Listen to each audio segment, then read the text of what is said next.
Hi అండి. చాలామంది hair అనేది చాలా షార్ట్‌గా ఉంటుంది. అలాగే పల్చగా కూడా ఉంటుంది.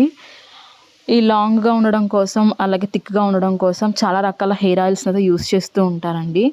అలా కాకుండా మీరు ఈ విధంగా ట్రై చేయండి. ఆయిల్‌ని ఇలా ఇంట్లోనే ప్రిపేర్ చేసుకొని న్యాచురల్‌గా వారానికి 2 సార్లు అప్లై చేస్తే మీ హెయిర్ అనేది చాలా లాంగ్ అవుతుందండి. అలాగే థిక్‌గా కూడా ఉంటుంది. డెఫినిట్‌గా ఒకసారి అయితే ట్రై చేయండి.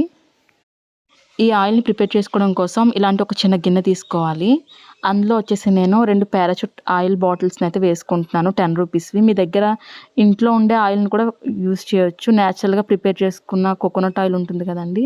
దాన్ని కూడా యూజ్ చేసుకోవచ్చు. నేనైతే ఇక్కడ వచ్చేసి పారాచూట్ ఆయిల్‌ని అయితే యూజ్ చేస్తున్నానండి. నెక్స్ట్ ఇందులోకి మనకొచ్చేసి మెయిన్ ఇంగ్రీడియెంట్ వచ్చేసి మందార పూలండి. ఈ మందార పువ్వుల వల్ల మన హెయిర్ అనేది చాలా లాంగ్ అవుతుంది. అలాగే థిక్‌గా కూడా ఉంటుంది. కొత్త వెంట్రుకలనేవి వస్తాయన్నమాట. మన అమ్మమ్మలు, నానమ్మల కాలం నుంచి కూడా ఈ మందార పువ్వులు, మందార ఆకులను ఎక్కువగా తలకి వాడేవారండి. అందుకే వాళ్ళ హెయిర్ అనేది చాలా లాంగ్‌గా ఉండేది, థిక్‌గా ఉండేది.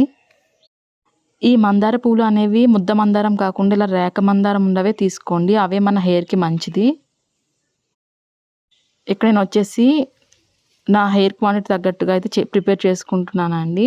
ఒక 5 మందార పువ్వులను తీసుకొని మంచిగా వాష్ చేసుకున్న తర్వాత చేత్తోనే స్మాష్ చేసేసుకొని ఆయిల్‌లో అయితే వేసేసుకున్నాను. ఇప్పుడు మనం వీటిని స్టవ్ మీద పెట్టుకొని బాగా మరిగించుకోవాలి. కొంచెం సేపు మరిగిన తర్వాత చూసారా మనకి కలర్ అనేది చేంజ్ అయింది. మీరు ఇదే విధంగా ఎక్కువ క్వాంటిటీలో ఆయిల్‌ని కూడా ప్రిపేర్ చేసుకొని స్టోర్ చేసుకోవచ్చండి. ఈ మందార పూలనేవి ఆయిల్‌లో బాగా మరిగిన తర్వాత మనకి మందార పూలనేవి ఇలా మెత్తగా అయిపోవాలండి. ఆయిల్ కూడా మనకి ఇలా కలర్ అనేది చేంజ్ అవ్వాలి.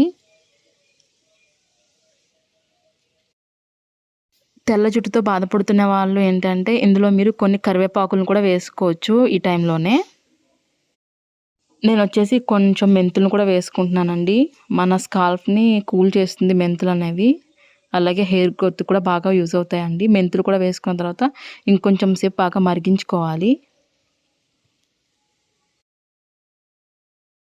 ఇలా కొంచెం సేపు మరిగించిన తర్వాత ఇప్పుడు స్టవ్ ఆఫ్ చేసేసుకొని చల్లారిన తర్వాత స్ట్రైన్ చేసుకోవాలండి ఆయిల్‌ని.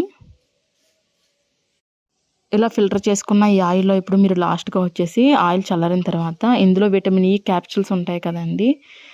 మనకి మెడికల్ షాప్‌లో చాలా ఈజీగానే దొరుకుతాయి. అవైతే మనం ఒక 2 వేసుకోవాలి ఇందులోనే. లేదనుకుంటే మీరు ఇలా నార్మల్‌గానే అప్లై చేసేసుకోవచ్చు. నేనైతే కొంచెం మాయిశ్చరైజింగ్‌గా ఉండడం కోసం 2 విటమిన్ ఈ క్యాప్సూల్స్ కూడా వేసుకుంటున్నాను. విటమిన్ ఈ ఆయిల్ అంతా కూడా ఈ కోకోనట్ ఆయిల్‌లో బాగా మిక్స్ చేసుకున్న తర్వాత ఇప్పుడు మనం స్కాల్ప్ నుండి హెయిర్ మొత్తం కూడా అప్లై చేసుకొని ఒక నైట్ అంతా కూడా ఇలా వదిలేసిన తర్వాత నెక్స్ట్ డే అయితే హెడ్ బాత్ చేయండి. చాలా మంచి రిజల్ట్ అనేది ఉంటుంది.